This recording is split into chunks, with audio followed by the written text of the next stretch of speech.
जब जब ओपीएस का नाम उठता है आप नारा देते हैं, आप तालियां बजाते हैं। क्यों? क्यों? क्योंकि ये आपकी मांग है, ये आपकी मांग है जो ठुकराई जा रही है।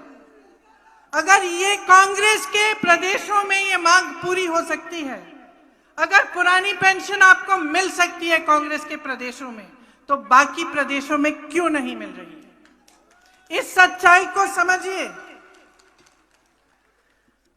बीजेपी भाजपा आपके प्रदेश में 5 साल से राज कर रही है।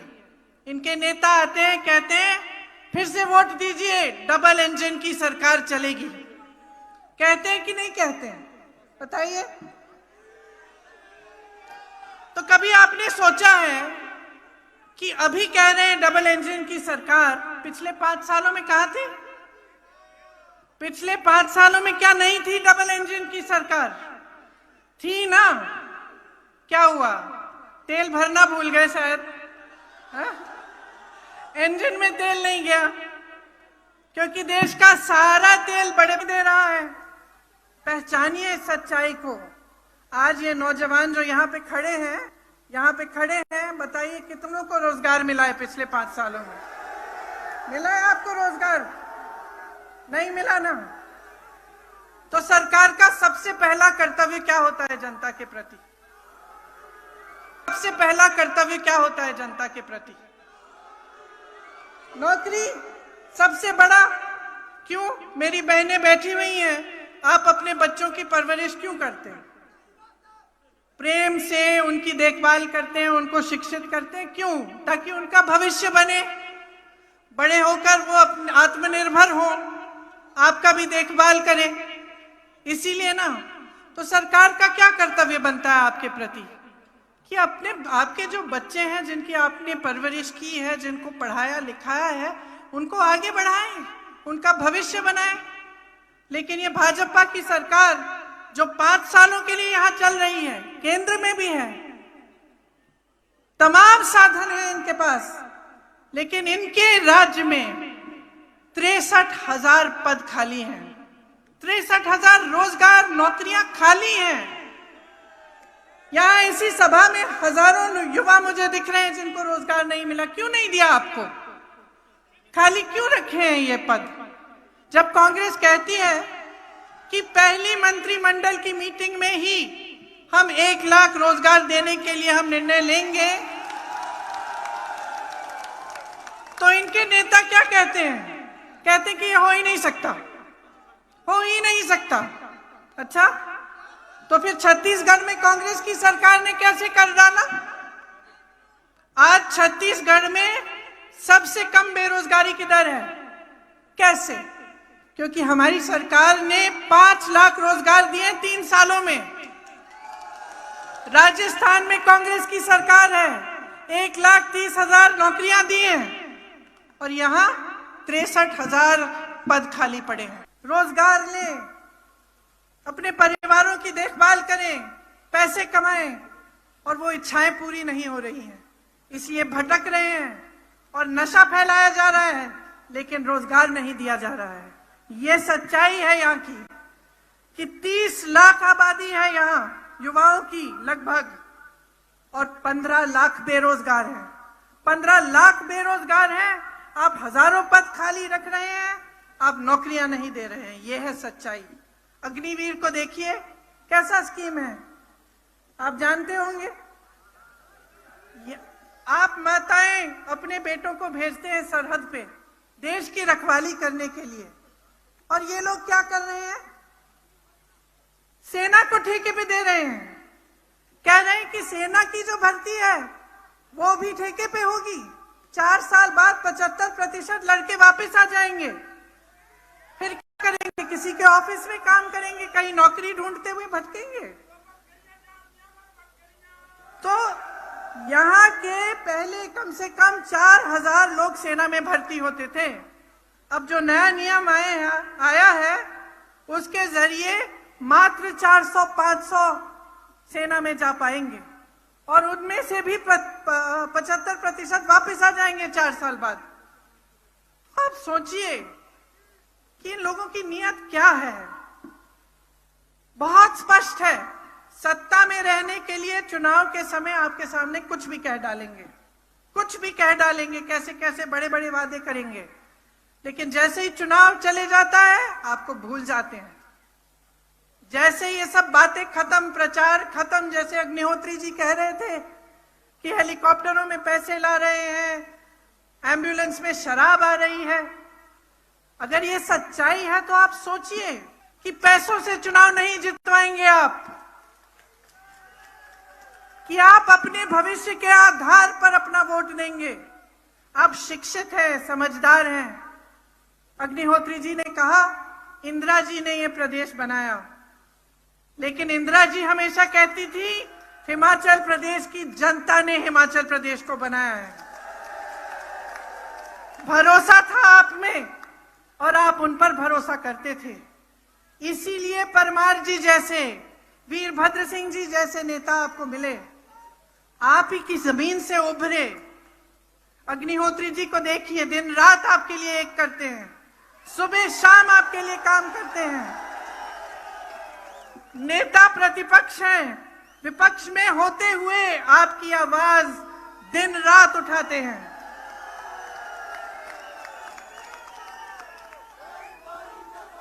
और भाजपा के नेताओं को देखिए, यहां इस धरती पर आकर क्या कहते हैं,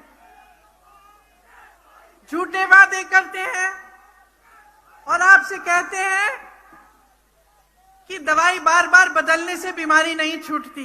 कौन बीमार है भाई? बीमार हो? क्या हिमाचल प्रदेश बीमार है? क्या हिमाचल प्रदेश की जनता बीमार है?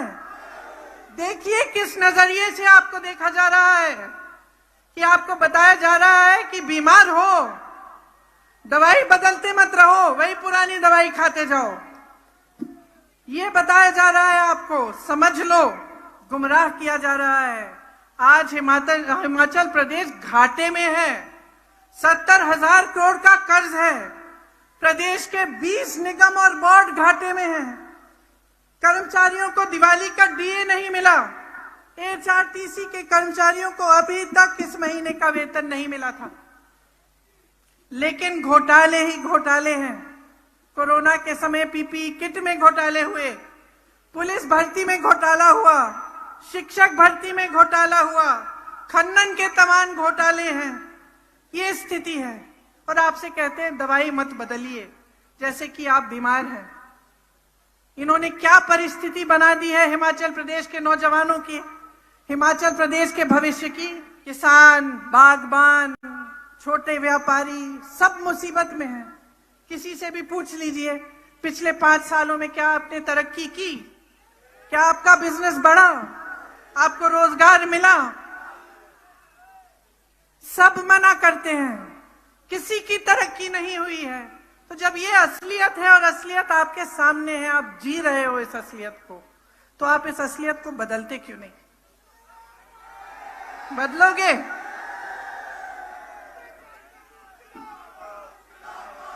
ये प्रदेश आपने बनाया है, आपने बनाया अपनी मेहनत से।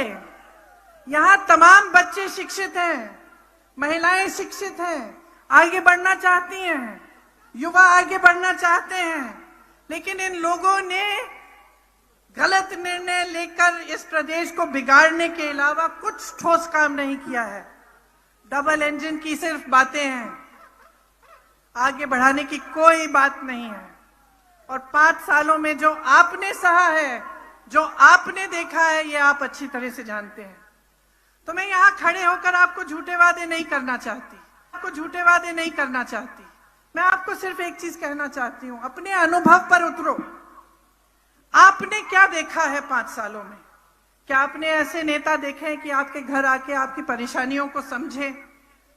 आप ओपीएस ओपीएस ओपीएस चिल्ला चिल्ला कर थक गए, किसी ने सुनवाई की आपकी?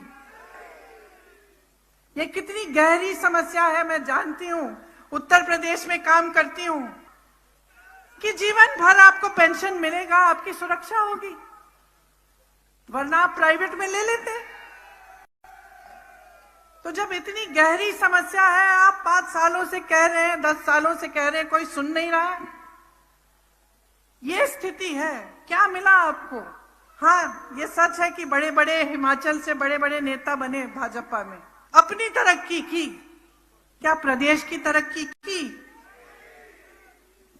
आज अगर फसल का दाम किसान मांगता है हिमाचल का, उसको मिलता है? कौन तय कर रहा है? कौन तय कर रहा है फसल का दाम? बड़े बड़े उद्योगपति। मैंने कहा सारा देश का तेल उनके इंजन में जा रहा है। रोजगार कहां से आते हैं? जो पीएसयू थे, जिससे तमाम रोजगार मिलता था, किसको बेच दिए? अपने बड़े बड़े उद्योगपति मित्रों को। जो आपकी संपत्ति है, देश की संपत्ति है, वो उनको बेच दिया। आज अगर आपके फसल का दाम तय करते हैं तो वो करते हैं, किसान नहीं करता है। तो आप समझिए, बार बार मैं सिर्फ यही आग्रह करती हूं, शिक्षित हो, समझदार हो, बहुत विवेक है आप में। जो संघर्ष में जीवन आपका है, किसी नेता का नहीं है, गलतफहमी में मत होना, किसी नेता का नहीं है। सब नेता आराम में रहते हैं। 5 साल बाद अगर बदलोगे नहीं ना, तो आराम करते रहेंगे, आपको भूल जाएंगे। यही होती, ये देखिए, सत्ता में होने से अहंकार बहुत होता है, आप जानते हैं। तो अगर बदलाव नहीं लाओगे तो वही 5 साल जो आपने भुगते हैं, उससे बुरा भुगतोगे 5 सालों में। कांग्रेस के नेताओं को देखो क्या किया। परमार जी ने कितना काम किया हिमाचल के लिए। वीरभद्र सिंह जी ने शिक्षा के संस्थानों का जाल बिछाया। इंदिरा जी की मदद के साथ यहाँ पे जब हिमाचल प्रदेश बना, तो आप सबको आगे बढ़ाने की पूरी कोशिशें हुई। चाहे यहाँ IIIT लगा, चाहे तमाम संस्थाएं बनाई गई, चाहे अस्पताल हो, चाहे कुछ भी हो, तमाम काम। आपने पुल का जिक्र किया, सबसे बड़ा पुल, सबसे लंबा पुल, वो भी कांग्रेस के नेताओं ने बनवाया।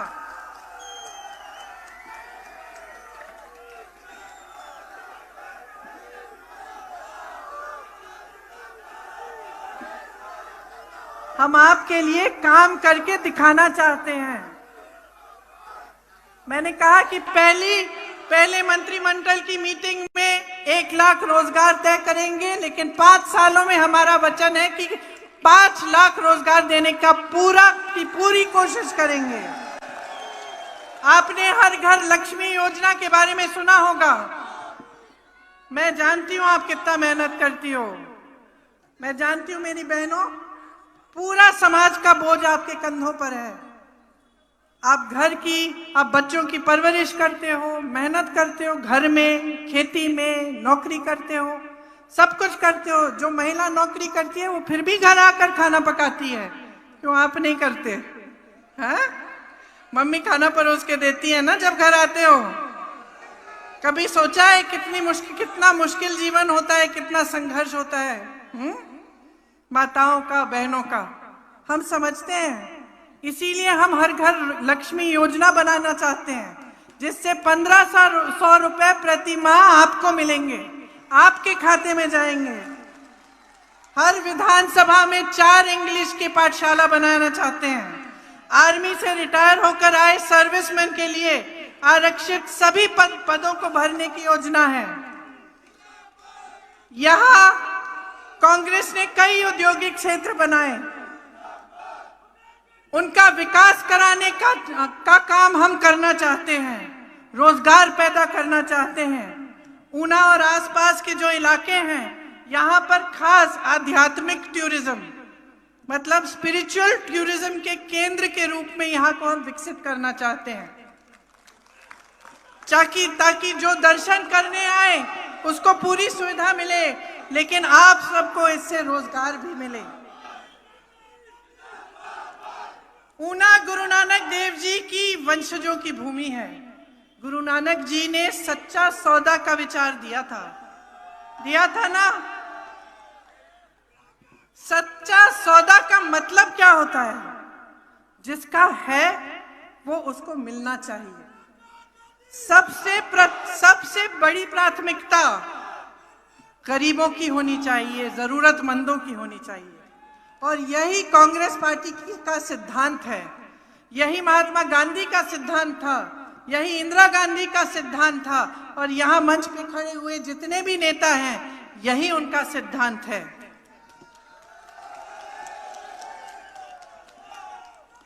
यहाँ पे जितने भी कार्य किए गए इसी सिद्धांत के जरिए किए गए।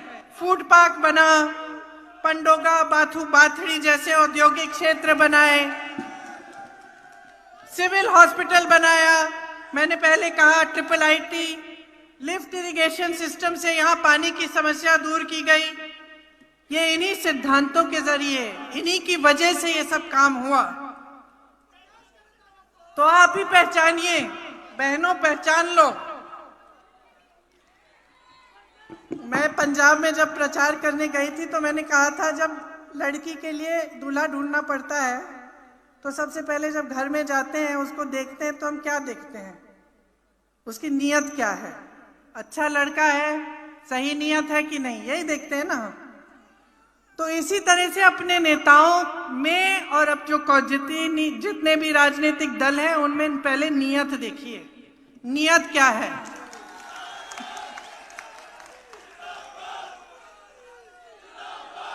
जिस तरह से हमारे सिद्धांत सेवा और समर्पण के हैं उसी तरह से आज भाजपा का एक ही सिद्धांत है, सत्ता में रहना, बस। किसी भी हालत में कैसे भी सत्ता में रहना, यही है। और सत्ता में रहकर जनता को, गरीबों को, जरूरतमंदों को, मिडिल क्लास को भूल जाना, अपने बड़े बड़े उद्योगपति मित्रों को सिर्फ आगे बढ़ाना, उनको विकसित करना। तो ये सारी सच्चाई आपके सामने है। आपको रोजगार देने वाली सरकार चाहिए या रोजगार छीनने वाली चाहिए? रोजगार देने वाली चाहिए, हाँ या ना? पुरानी पेंशन देने वाली सरकार चाहिए या लेने वाली सरकार चाहिए? महंगाई घटाने वाली सरकार चाहिए या महंगाई बढ़ाने वाली सरकार चाहिए? आपको ऐसी सरकार चाहिए जो आपकी कमर तोड़े, GST थोपे आप पर, या आपको राहत दे, आपको मदद करे? जो कांग्रेस के नेता कहते हैं ज्यादातर करके दिखाते हैं। यहाँ बघेल जी खड़े हैं, इनके प्रदेश में जैसे मैंने कहा पुराना पेंशन आज लागू है, इस आधार पर कह रहे हैं हम। हाँ, 5 लाख रोजगार दिलवाए हैं, इस आधार पर हम कह रहे हैं कि हम हिमाचल प्रदेश में भी देंगे।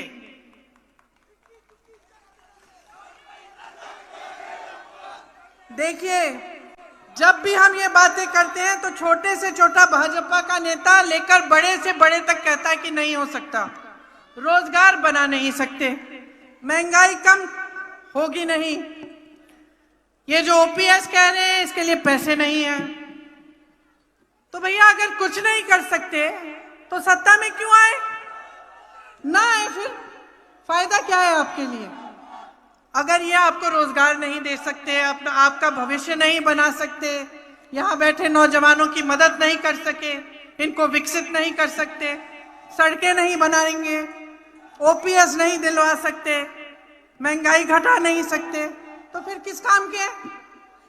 किस काम के हैं बताइए? फिर इनकी फोटो पोस्टर पे छाप लीजिए, वोट कांग्रेस को दीजिए और खदेड़ दीजिए इनको। बताइए, इस चुनाव में क्या कांग्रेस आ रही है कि नहीं? मेरे साथ कहिए, आ रही है, आ रही है, आ रही है। और इस बार अपने लिए वोट दो, सोच समझकर, अपने विवेक से, अपने भविष्य के लिए, अपने बच्चों के भविष्य के लिए, अपने लिए वोट दो। किसी की बातों में गुमराह मत होना। अपने भविष्य को बनाने के लिए, रोजगार दिलवाने के लिए, महंगाई घटाने के लिए, OPS लागू करने के लिए, 1500 रुपए हर माह पाने के लिए वोट दो अपना। कांग्रेस को जिताओ, हिमाचल प्रदेश को जिताओ। जय हिमाचल, जय हिंद, जय हिंद, जय हिंद। धन्यवाद।